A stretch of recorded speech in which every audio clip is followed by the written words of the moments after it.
Benefits అందక చికిత్సకు డబ్బులు లేక రిటైర్డ్ ఉపాధ్యాయుడు మృతి అంట. ఏకకాలంగా బెనిఫిట్స్ కోసం ఎదురుచూపు. క్యాన్సర్ చికిత్సకు డబ్బులు బీరయ్యది ప్రభుత్వ హత్య. పెన్షనర్ల సంఘం. సో బీరయ్య ఆల్రెడీ ఇంతకుముందు అతను ఇబ్బందులో ఉన్నారని కూడా వార్తలు, ప్రభుత్వం స్పందించాలని వార్తలు రావడం జరిగింది. ఇలాగే ఇదే రిటైర్డ్ ఉద్యోగుల సంఘాలు డిమాండ్ చేసే ప్రభుత్వానికి కూడా లేఖ రాసి చేసిన ప్రయత్నాలన్నీ కూడా విఫలమైనట్టుగా కనపడతా ఉంది. ఫైనల్గా ఆయన చనిపోవడం జరిగింది. ప్రభుత్వ నిర్లక్ష్యానికి మరో రిటైర్డ్ ఉపాధ్యాయుడు బలయ్యాడు. ప్రభుత్వం నుంచి బెనిఫిట్స్ సకాలంలో రాకపోవడంతో వైద్యానికి డబ్బులు అందక మృతి చెందాడు. వివరాల్లోకి వెళ్తే మహబూబాద్ జిల్లా కేశముద్రం మండలం పెనుగొండకు చెందిన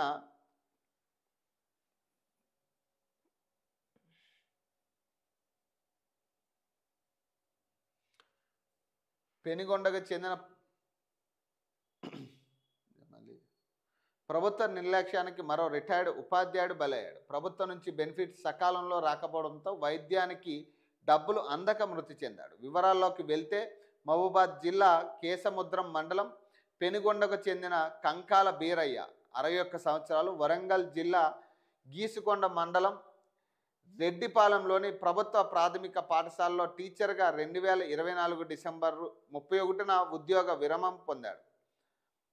కొంతకాలంగా బీరయ్య క్యాన్సర్తో ఎదుర్కొంటున్నాడని, ప్రభుత్వం నుంచి రావాల్సిన గ్రాట్యుటీ అలాగే కమ్యూటేషన్ అలాగే జీపీఎఫ్ లీవ్ ఎన్కాష్మెంట్ సకాలంలో రాలేదని సో ఆల్రెడీ వార్తల్లో ఇది రావడం జరిగింది. బీరయ్యకు భార్య లక్ష్మి, 2 కూతుర్లు, కుమారుడు ఉన్నాడు.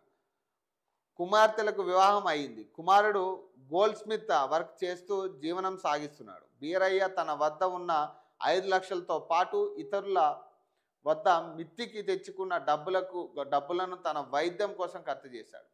రిటైర్మెంట్ డబ్బులు వస్తాయని గీసుకొండ మండలం కీర్తినగర్లో ఇంటి నిర్మాణం చేపట్టాడు.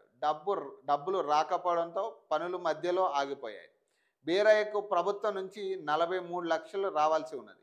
హైదరాబాద్లోని ఓ ప్రైవేట్ దవాఖానలో చికిత్స పొందుతుండగా డబ్బులు అందక పోవడంతో శనివారం మృతి చెందాడు. బీరయ్య అంత్యక్రియలు కీర్తినగర్లో నిర్వహించారు. అలాగే ప్రభుత్వ నిర్లక్ష్యంతో డబ్బులు సకాలంలో అందక వైద్యం చేయించుకోలేక బీరయ్య మృతి చెందాడని రిటైర్డ్ ఎంప్లాయీస్ యూనియన్ పెన్షన్దారులు మహబూబాద్ జిల్లా అధ్యక్షుడు సంకా బద్రీనారాయణ ఆగ్రహం వ్యక్తం చేశారు. అలాగే బీరయ్య మృతిని ప్రభుత్వ హత్యగా భావిస్తున్నట్టు తెలిపారు. ఇప్పటికైనా రాష్ట్ర ప్రభుత్వం రిటైర్డ్ ఉద్యోగులకు వెంటనే బకాయిలు విడుదల చేయాలని డిమాండ్ చేశారు. ఇప్పుడు రిటైర్డ్ ఉద్యోగులకి సంబంధించి వాళ్ళు దాచుకున్న పైసలే ఇప్పుడు వాళ్ళు అడిగేది. వాళ్ళు ఏదైతే ఉద్యోగం చేసినంత కాలం కూడా వాళ్ళు దాచుకున్న ఉద్యోగం విరామణ జరిగిన తర్వాత వచ్చే డబ్బుల కోసం వాళ్ళు అడుగుతున్న పరిస్థితి. ఇది ప్రభుత్వం నుంచి మీ జేబుల్లోంచి ఇవ్వాల్సిన పైసలు కాదు, ప్రభుత్వ ఖజానా నుంచి తీయాల్సిన పైసలు కాదు. వాళ్ళు ఆల్రెడీ పిఎఫ్ల కింద రకరకాల వాటి కింద వాళ్ళు దాచుకున్న డబ్బుని, వాళ్ళ బెనిఫిట్స్ని, వాళ్ళకి రావాల్సిన బెనిఫిట్స్ని వాళ్ళు అడుగుతూ ఉన్నారు. ఇప్పుడు ప్రభుత్వం ఎందుకు దీని మీద స్పందించట్లేదంటే ఈ పైసలు వాడేసిరు. దాదాపు 11,000 కోట్లు డబ్బుని ఇక వేరే వాటికి మళ్లించుకున్నారు. ఎవరు తినాల్సింది తిన్నారు, జరిగింది. ఇప్పుడు వీళ్ళు డిమాండ్ చేస్తున్నప్పుడు ఇప్పుడు ఆ పైసలు ఎక్కడ ఉన్నాయి? పైసలు ఎక్కడి నుంచి తేవాలి? ఇప్పుడు 11,000 కోట్లు వీళ్ళకి ఇవ్వాలి. ఇప్పుడు ఒక్కొక్కరికి 43 లక్షలు, 50 లక్షలు, 80 లక్షలు కూడా ఉన్నాయి. మళ్ళీ ఈ పైసలు ఎక్కడి నుంచి తేవాలి? ఇప్పుడు పైసలన్నీ 11,000 కోట్లు.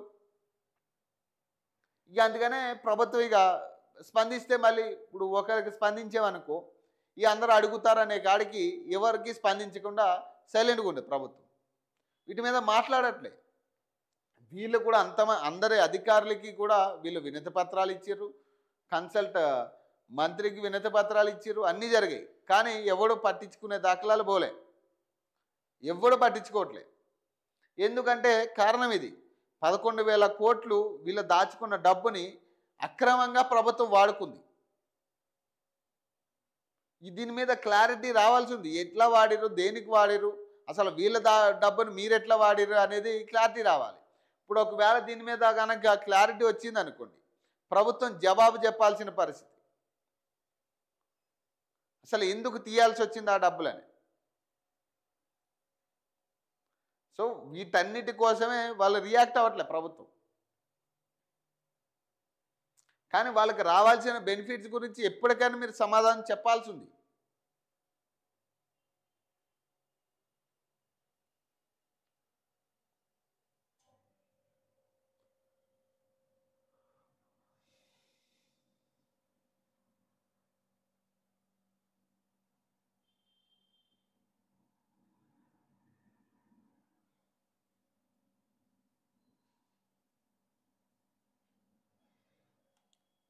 అసలీ విలన్ కాంగ్రెసే అంట. తెలంగాణ కథానాయకుడు కేసీఆరే.